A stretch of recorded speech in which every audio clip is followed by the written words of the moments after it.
Boss! Bossing! Kumusta ang buhay-buhay?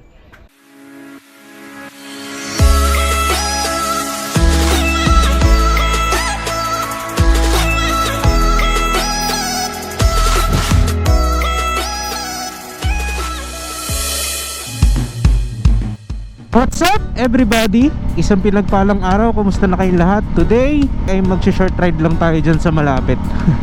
Lapit lang, dyan lang sa San Juan. Ngayon ay katatapos ng bagyong Pepito. Ayan, medyo nakikita nyo pa yung mga resulta ng kanyang pagdaan dito sa amin. Dito nga pala yung sentro kagabi at nakikita nyo pa yung mga resulta. Actually ano na yan mga nalinis na yung iba dyan Ayan nagwalis-walis na sila. So ngayon ay dahil wala na naman tayong magawa, dahil nga sinuspend ni Gov ang pasok, ngayon sana ay asikasuhin ko yung mga dapat asikasuhin. Pero ngayon dahil sinuspend din ni Gov ang pasok, short ride muna tayo. Actually ang oras natin ay hapon na, I think mga alas 3 na ng hapon. So yung pupuntahan natin ngayon ay malapit lang naman, dyan lang sa San Juan. Titingnan ko lang kung nasemento na yung buong road na yun kasi magandang magbike-bike doon, paahon, at maganda rin magmotor. At kung sisipagin ako, punta tayo ng Pantabangan Dam View Deck. Tingnan natin kung papapasukin tayo. Nung nakaraan nagpunta kami ng Baguio, buti na lang ay pinagbigyan tayo ng panahon at napasyalan natin yung mga plano kong pasyalan na na mga lugar gamit yung motor. Salamat dahil kasama ko yung mga kasel group namin sa aming lugar at ako ay sinama doon sa lugar na yon. So ito yung mga vlog natin doon. Let's go.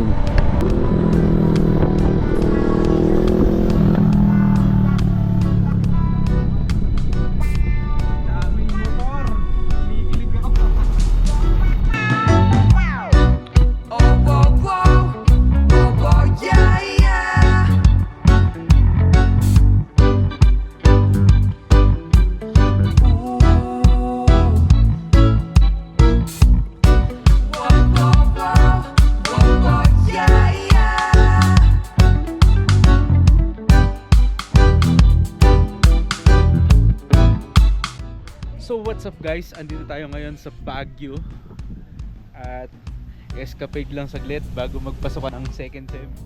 Bilis ng panahon second sem na naman. So pag nandito ka sa Baguio, huwag mong papalagpasin yung kape nila, pakasarap. Black coffee lang to. Ayoko yung may gatas pagkape. Nandito tayo ngayon sa Mirador Heritage Park at ang taas na natin. Tanggal na ako ng jacket kasi sobrang init. May Chinese temple. Chart. Yung mga dito, mga view. Yan si Paz. Nakita akong interesting dito.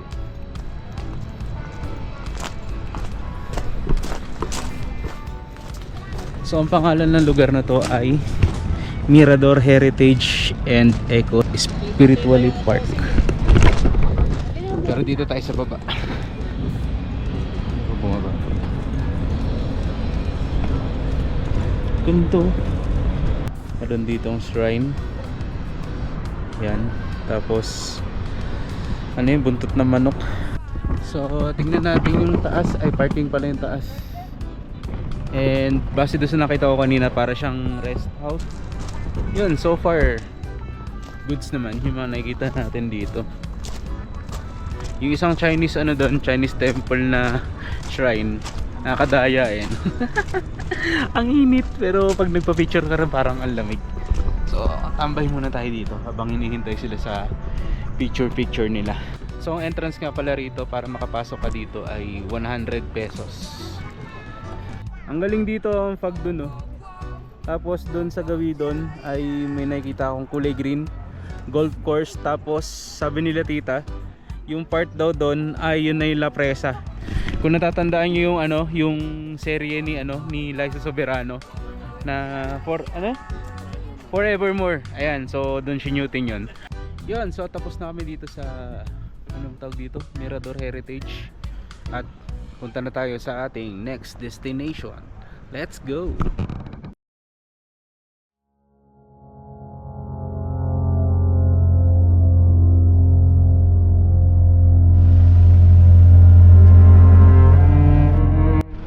So guys, nandito ngayon tayo sa Diplomat Hotel.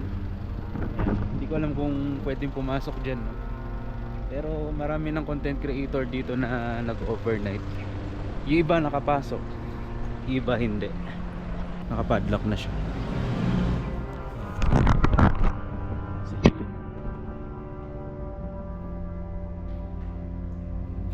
Maririnig pa rin natin yung mga mga tulo galing sa bubong. Ayan, so ito na lang yung nakikita natin sa loob. Hindi na tayo pwedeng pumasok. Ayan, so gilid-gilid na lang tayo, ano.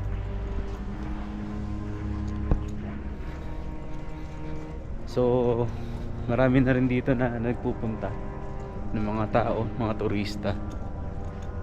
And sabi ko na okay din naman. Okay naman siya.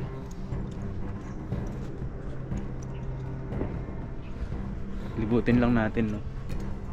Ayan, nakapadlock na siya. Yun nga, sabi ko nga kanina na maraming content creator dito na na nagko-content sa lugar na to, and marami silang naranasan. Pero sa atin wala naman na yan. Nangyari na yung mga nangyari. So ayan, dito may open space.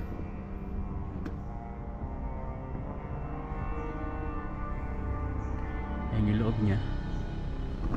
Ayan yung part na pwede ko ipakita sa inyo kasi bawal na tayong pumasok dun, no? Ayan. So may isa akong napansin. Ayan. Acts 4:12, Jesus, the only one, has the power to save. Ayan. So sabi sa Tagalog, walang sino man sa silong ng langit ang binigay ng Diyos na pangalan para sa ikaliligtas ng tao. So si Jesus lang talaga yung makakapagligtas sa ating mga kasalanan. Siya lang at wala nang iba.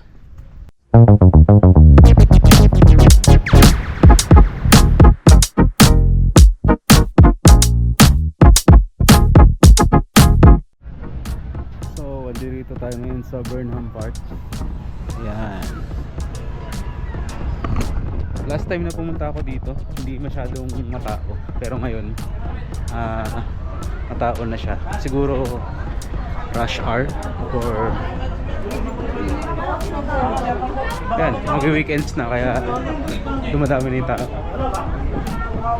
Saka uwian na rin. Sarap pala maglibot ng ganitong oras dito. Hindi na mainit. Yun, last time kasi di natin nasulit yung pagpunta rito. Di ako nagtagal at umuwi na rin ako. So mamaya mapupuntahan natin yung night market. Sana hindi umulan. Palagi ko hindi naman uulan kasi yung araw. Napakaganda. So ayun guys, Tanghulo here in Baguio.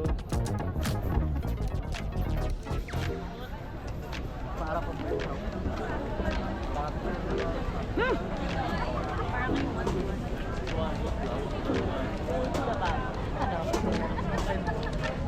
paano siyang ipin? So guys, grapes naman tayo. Grapes Tanghulo. Siguro. Ba't yung napapanood to? Kadali lang nilang kagatin. Ba't yung mga kumakain ng Tanghulo sa Korea eh? Kadadaling kagatin.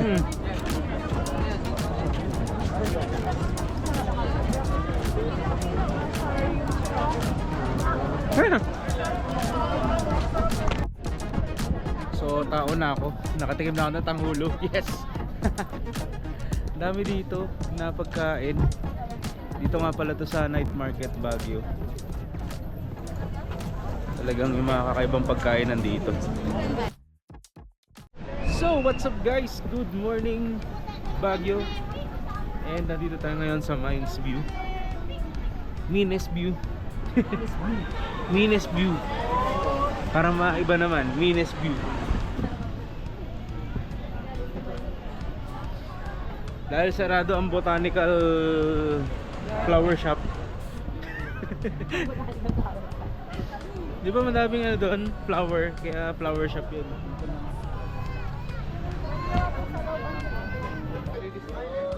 Yan, yan, laki. Baliw ka ba? Ayan yung malalaking dogs. Tapos dito, ngayon ulit ako napunta dito after so many years.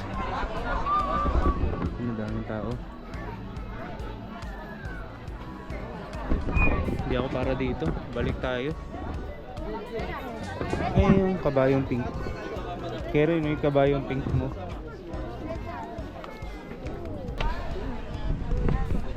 Malamig din pala rito.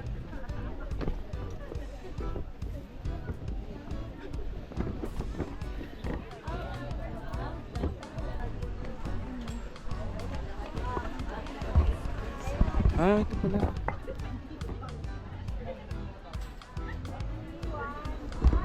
Okay. So, nandito tayo ngayon sa Bamboo Sanctuary na This way. medyo bawal magingay. May mga Korean doon. Kaya pala yung costume mga pang Korean. Mukha palang ano to, nagshootingan ng Korean novela. Oo. So, papanik na kami sa Cardio Trail. Dito? Yeah.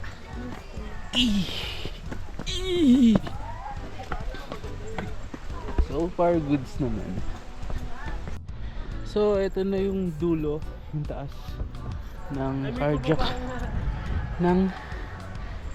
cardiac trail tuloy. Cardio trail. Okay, pine tree.